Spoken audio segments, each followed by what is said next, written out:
Programa Diálogo com Edmo Bernardes. Apoio Valorap, BPO, Auditoria, Consultoria e Tecnologia. ACIRP, valorize o perto, valorize o próximo. Muscake, venha reconhecer a unidade Itatiaia. Sicredi, gente que coopera cresce.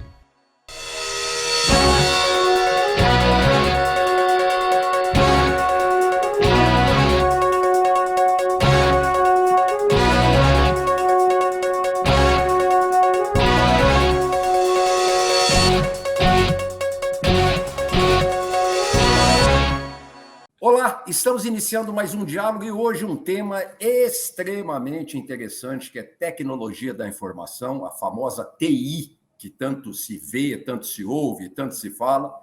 E eu trouxe aí um craque, que é o Marcondes Farias, diretor de produtos da Dynamics e Power Platform da Microsoft Brasil. Marcondes, muito obrigado, viu? Pela gentileza e paciência que você vai ter com a gente aqui nesses próximos 30 minutos.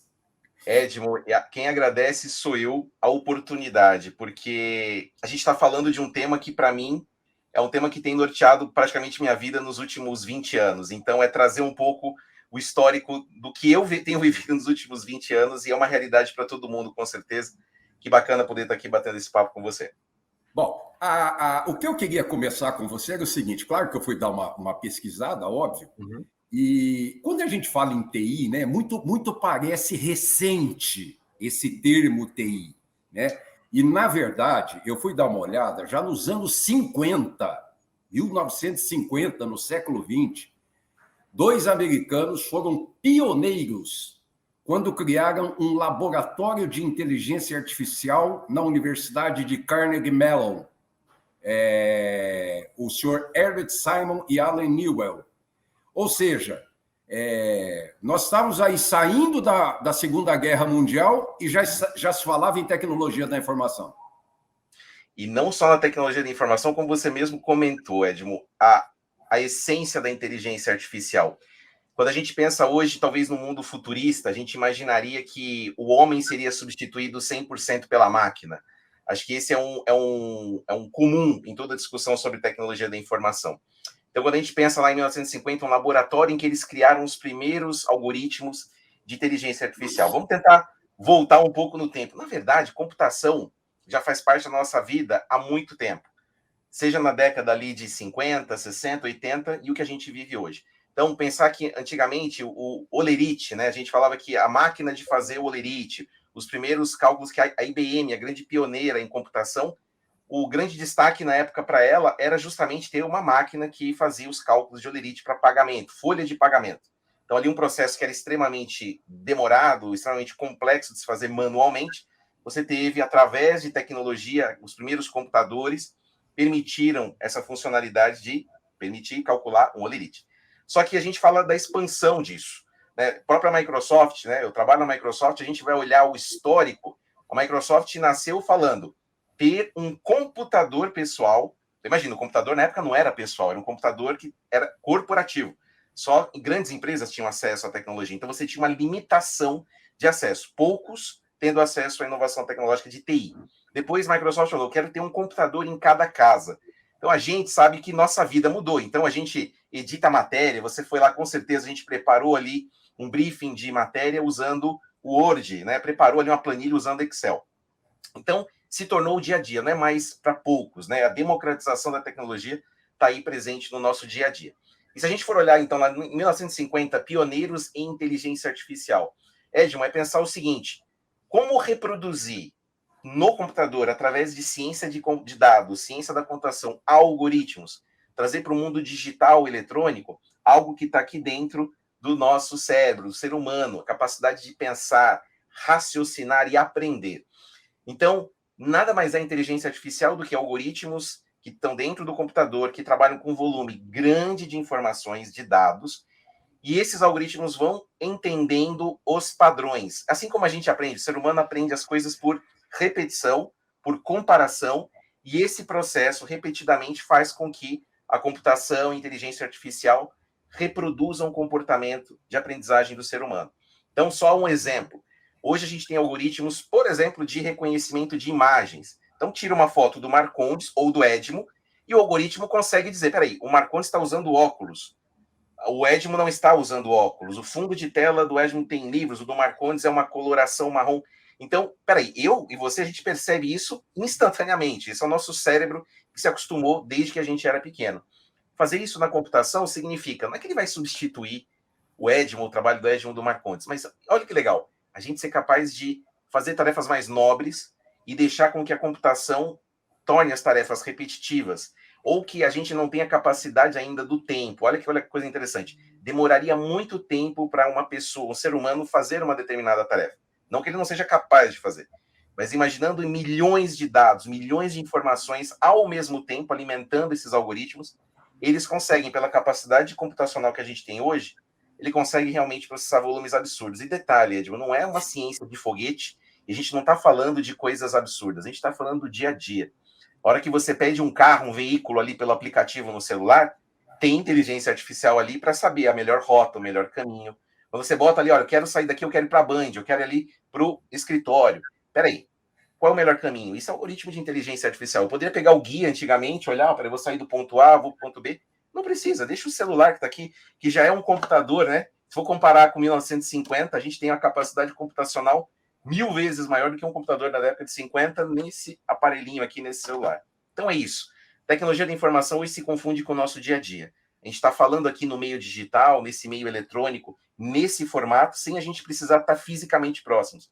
Isso não era possível anos atrás, e hoje já é. Ou seja, computação virou o nosso dia a dia. A máquina, né? O algoritmo, ele realiza tarefas humanas. Exato. Você projeta ele, você prepara, né? Por exemplo, ao machine learning, né? que é a aprendizagem da máquina, para reconhecer uma voz, reconhecer uma visão, que é isso que você está dizendo para a gente. Né? Agora, por um outro lado, a gente vê, por exemplo, na indústria automobilística, provavelmente os carros estariam com preços inacessíveis hoje se não fosse a robótica, se não fosse a TI, na produção, na linha de montagem. Definitivamente. A gente vê o ganho em escala produtivo quando a gente começa a olhar essa revolução. Então, a gente olha na linha do tempo as grandes revoluções industriais. Primeira grande revolução industrial, a gente tinha lá o vapor, depois a gente tem a revolução da eletricidade, a gente tem uma revolução do meio digital, quando a gente passou a ter computação digital, e hoje a gente fala de indústria 4.0. Gente, que diabos é isso? Indústria 4.0, é isso que você trouxe, Edmo. Nada mais é do que processos fabris, processos de fabricação aumentados, a capacidade aumentada, a performance aumentada graças a robôs, a robótica, a ciência de dados e computação, que permitem que um carro seja fabricado muito mais rápido, com auxílio de robôs, mas ainda com elemento humano. E o próprio carro, uma vez fabricado, a gente vê essa tendência da indústria automobilística de carros inteligentes, carros que têm algoritmos de inteligência artificial, de machine learning, para, por exemplo, dirigirem com auxílio, ou seja, o motorista dirige com o auxílio do carro.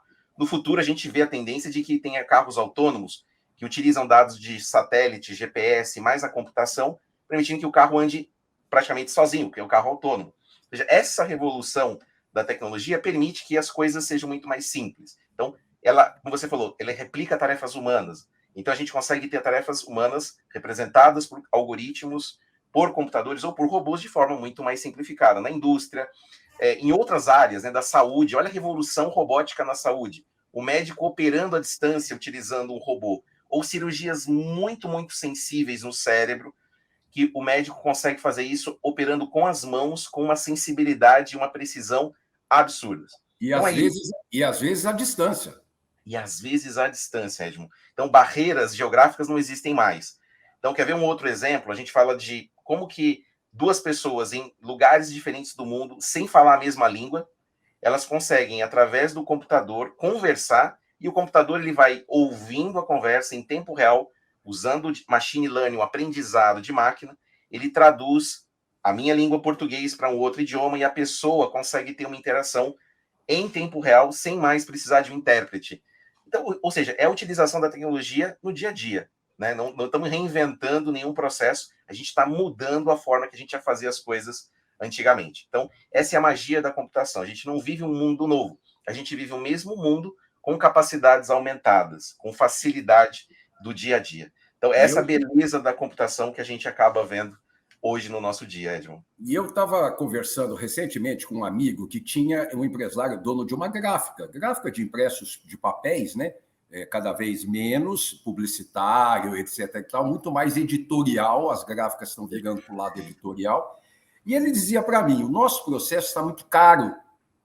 A mão de obra é muito cara. E eu falei da indústria automobilística, agora eu estou falando de uma gráfica.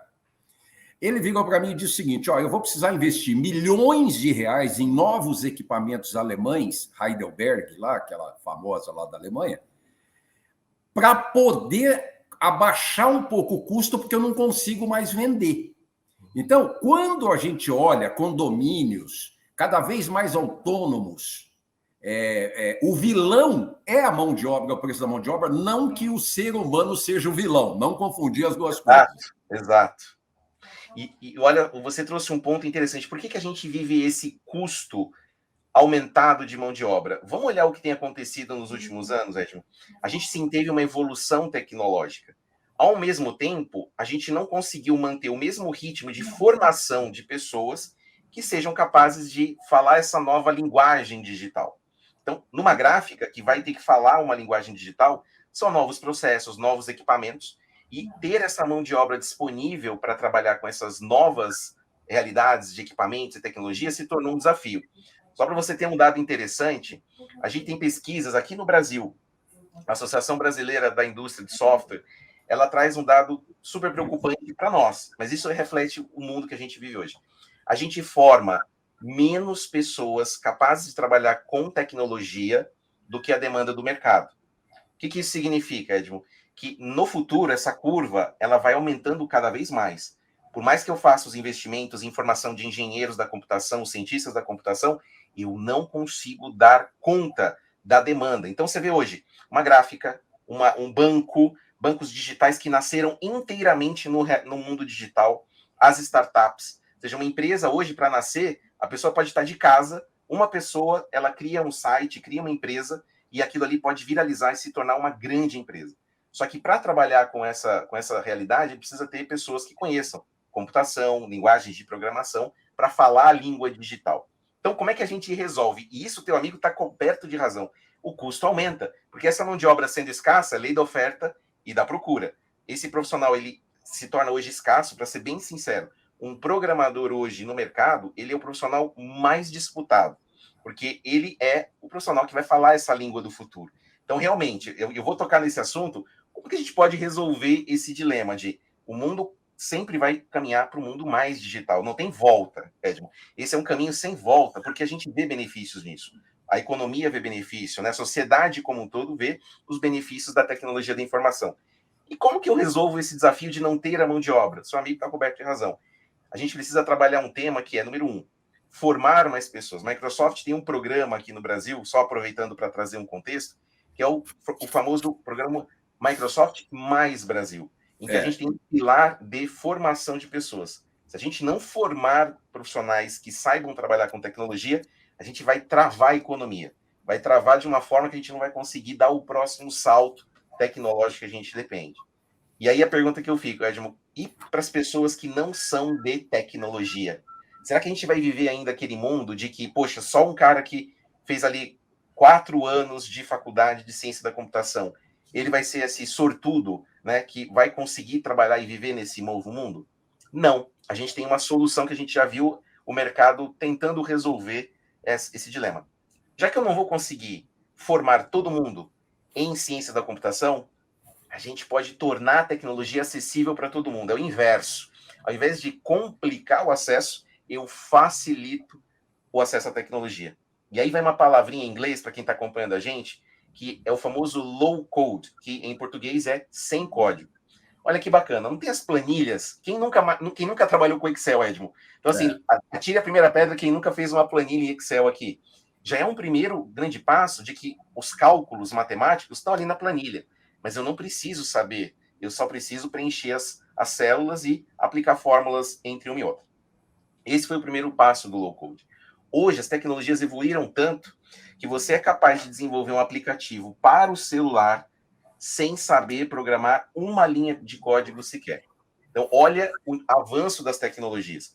Essas tecnologias low-code permitem que você crie um aplicativo, que você crie sites. Imagina criar um site do zero, só desenhando, clicando e arrastando como se estivesse desenhando no papel. Isso é revolucionário. Então, é esse o ponto que a gente quer falar. O próximo estágio é o estágio em que todo mundo, seja da área de tecnologia ou não, vai ser capaz de falar essa língua digital. Bom, eu vou chamar o intervalo rapidinho, daqui a pouquinho nós estamos de volta. Até já!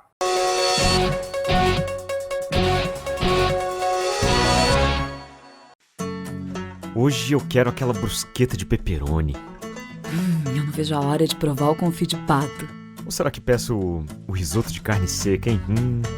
E eu mereço o brownie de sobremesa. Eu vou pedir a torta de chocolate com gelé de damasco. Nossa, a gente nem chegou e já tá pensando na sobremesa. O mousse cake da Itatiaia agora é My Mousse Cake. O mousse cake que você sempre amou, com tudo que você sempre pediu. Lembra daquela festa onde você foi, que tinha um monte de gente e de você chamando mais amigos? Afinal, sempre cabe mais um, não é? Você também se lembra que, depois da festa, teve beijos nos pais, nos avós e abraços nos amigos? Pois é, um deles está agora na fila do hospital esperando uma vaga. Falta de ar. Valeu a pena? 3 ou 4 horas de diversão para colocar em risco a vida de uma pessoa? Tome cuidado, porque assim como o vírus, arrependimento também mata. Em vez de ficar sonhando com dinheiro, pense em mim, poupe em mim, guarde din-din, meu amigo parceiro. Vamos pegar o primeiro milhão, com destino à felicidade. A felicidade é poupar no Sicredi. Poupança premiada Sicredi. Economize todo mês e concorra a milhões em prêmios com destino à felicidade.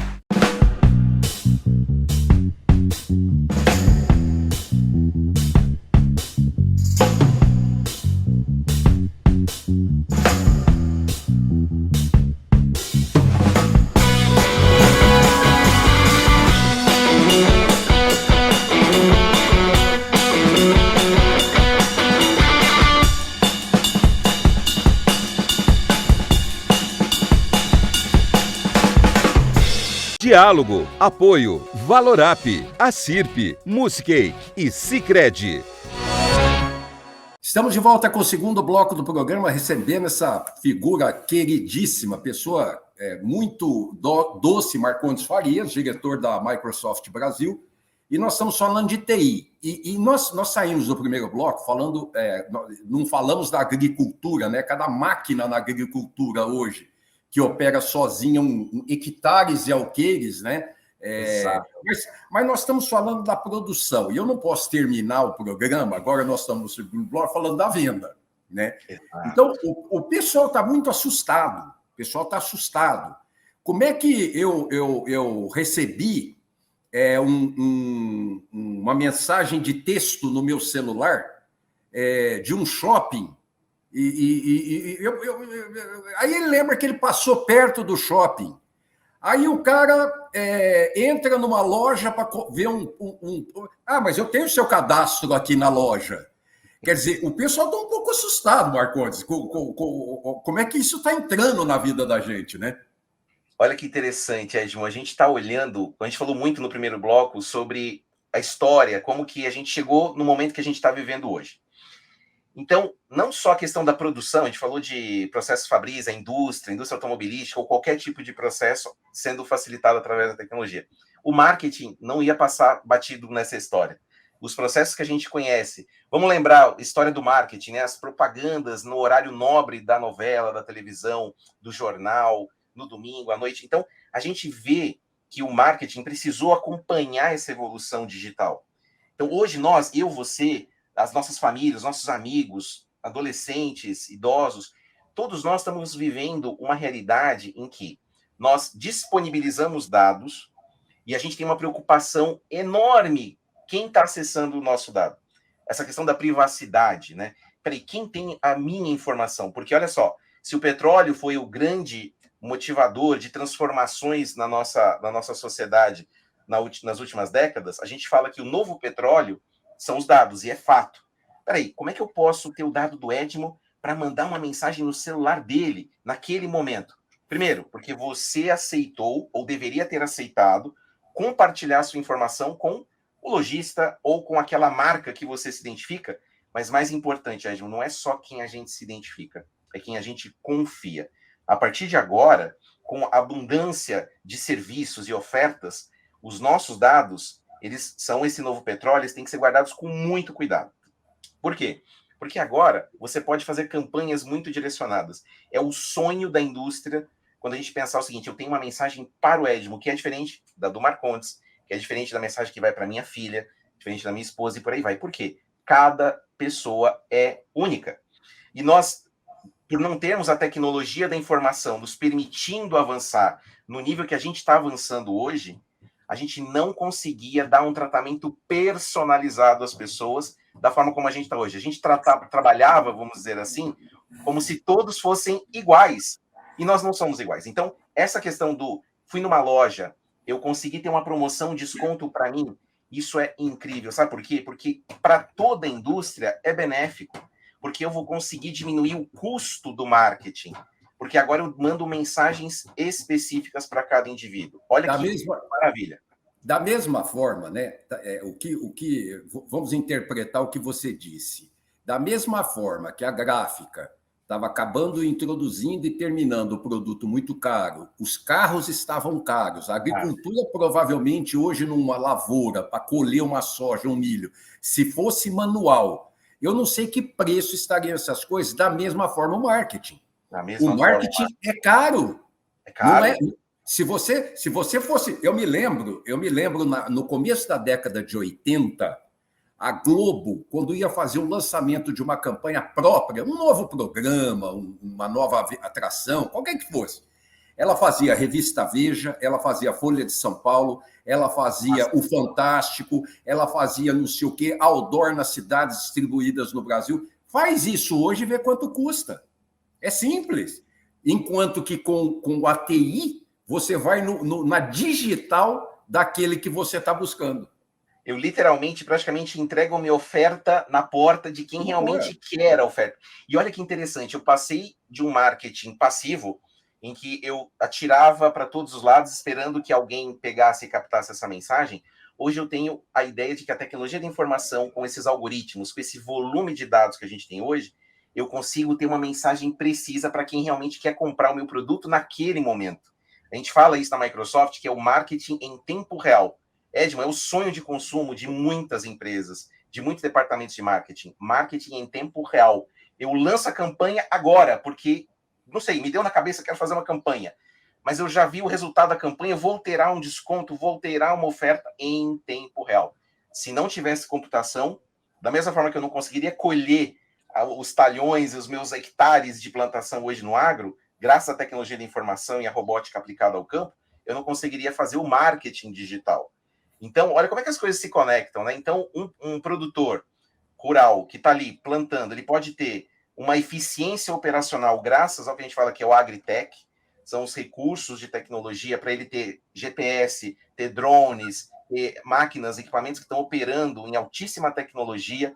Imagina, ele não usando mais papel, ele usa ali algoritmos de inteligência artificial prevendo safra, prevendo o melhor uso do solo, diminuindo o custo de uso de implementos no solo, mas ele tem que vender esse produto. Imagina o sonho de consumo, ele produz, ele tem uma cadeia toda de suprimentos e ele consegue fazer com que a dona de casa e a pessoa que está lá comprando um produto, ele saiba de onde veio esse produto. Ele é um produto que tem uma cadeia rastreável, a gente está falando muito de sustentabilidade, de ESG, é isso que é o sonho, que a gente consegue ter os dois mundos convivendo perfeitamente graças à tecnologia. E o meu produto que sai lá do campo vai para o meu consumidor na hora certa, através de uma campanha de marketing que me acionou no celular na hora certa. Então, é literalmente da semente ao celular de forma conectada. Esse é o mundo que a gente está vivendo, Edmo. É um mundo conectado.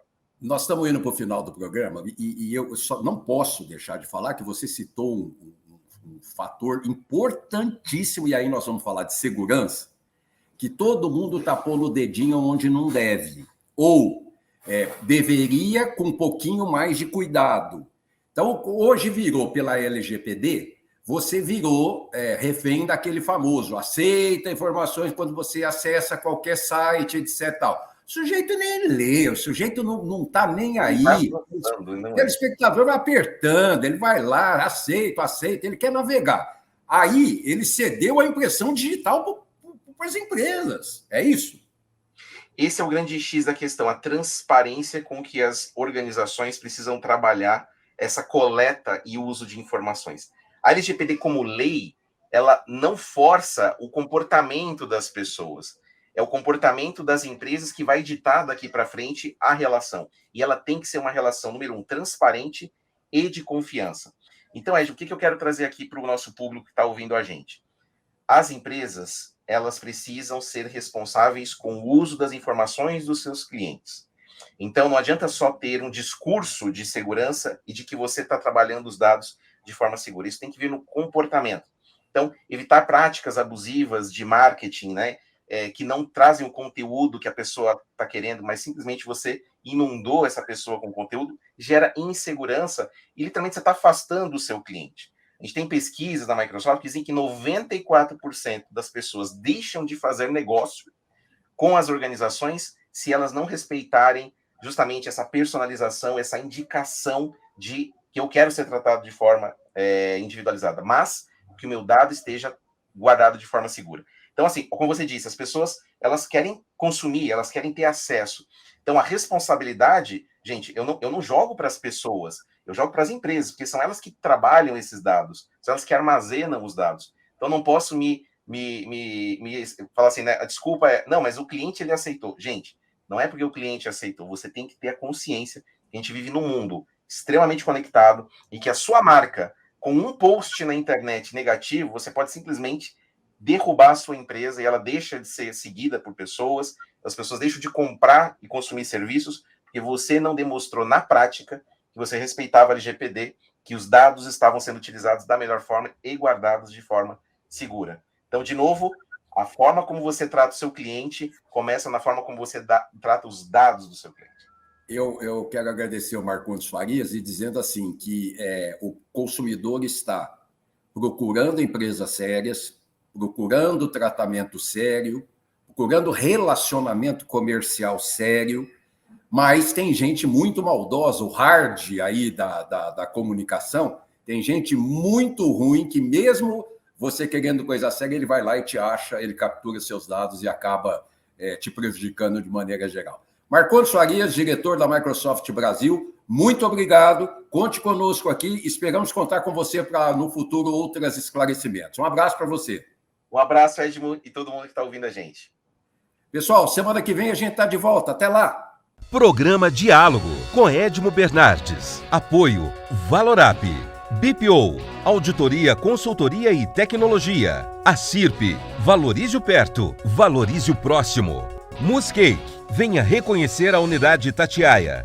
Sicredi, gente que coopera cresce.